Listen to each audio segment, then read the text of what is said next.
everyone, welcome back to the kitchen. Today I have a super delicious dump and go slow cooker recipe that is straight out of my childhood. Today I'm going to make you my mother's slow cooked chicken stew. This is very reminiscent of a chicken cacciatore, only you really don't have to think too much about it, and you can put in this anything you have on hand. It makes it perfect for a pantry pull meal or shelf cooking or whatever you want to call it. Also perfect for a cold, wet, and rainy day like we had today. I can't wait to show you how this all comes together.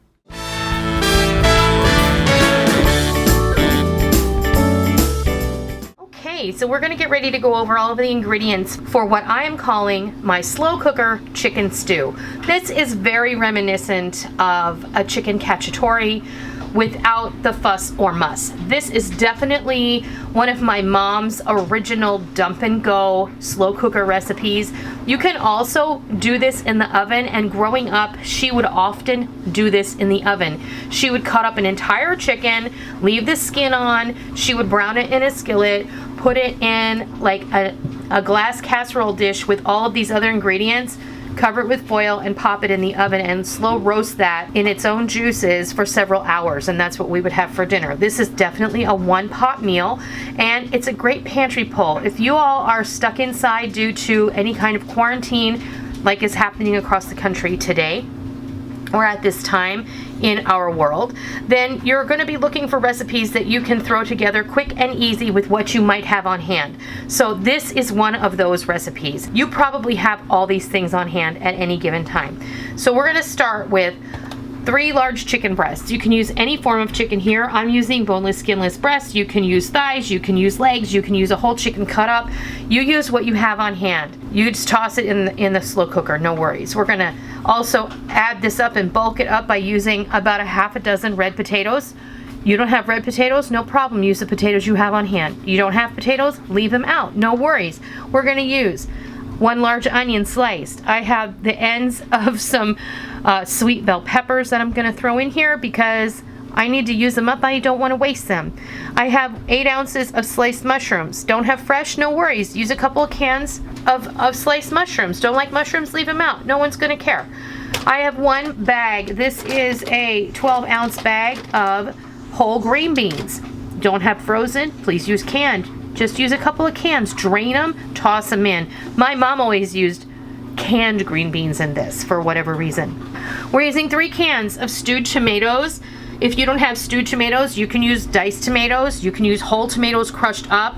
You can use whatever you have on hand. That's easy. Don't have any canned tomatoes? How about a jar of pasta sauce? Toss that in there. It's all going to be fine. If all you have is tomato juice, that's going to work too. So think outside the box. Don't panic, because you can make anything work and it's going to be delicious. You're going to get a nice, delicious, warm meal on the table for your family, because at this point, this is not the time to be panicking or crying or worrying, because we have zero control. All we can do is control our own internal little world, and this is one of the ways that we do that.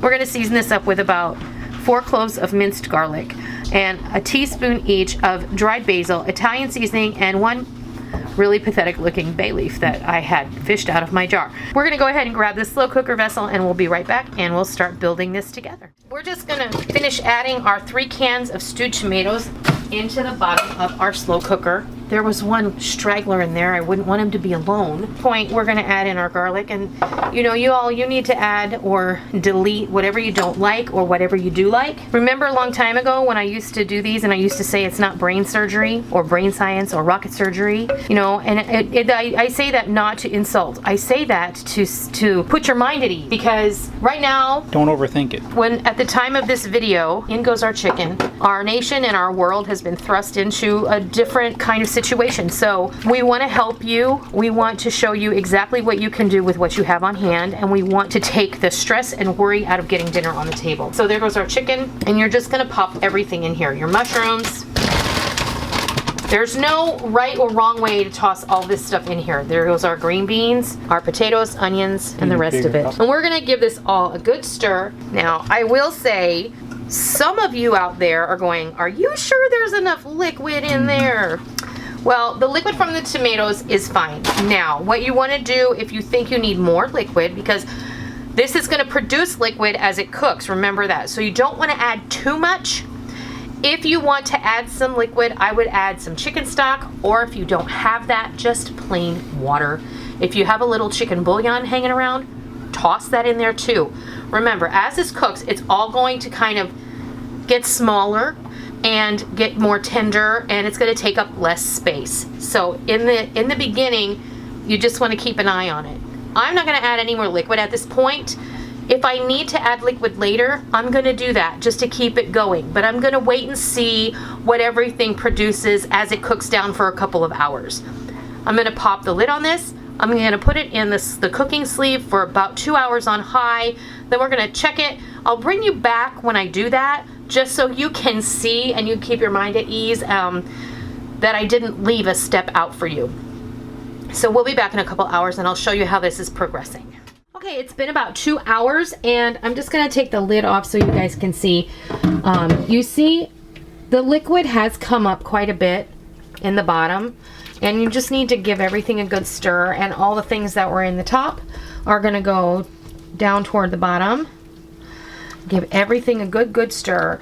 Now, I'm still feeling like this isn't as liquidy as I would like it to be, so I am going to go ahead and add some liquid here. And I have these things on hand in my pantry, so I'm going to add a couple of cups of chicken stock just out of a box. And then I also have some vegetable juice like V8 on hand.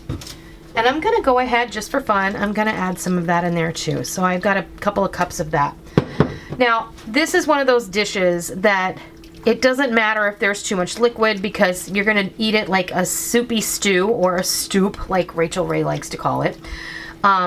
This is just going to help aid in the cooking. And once this really gets cracking, it's going to cook in no time. So we're going to put this on, continuing on high for another couple of hours. I'll probably bring you back and I'll show you what it looks like, and then we'll serve it up for dinner.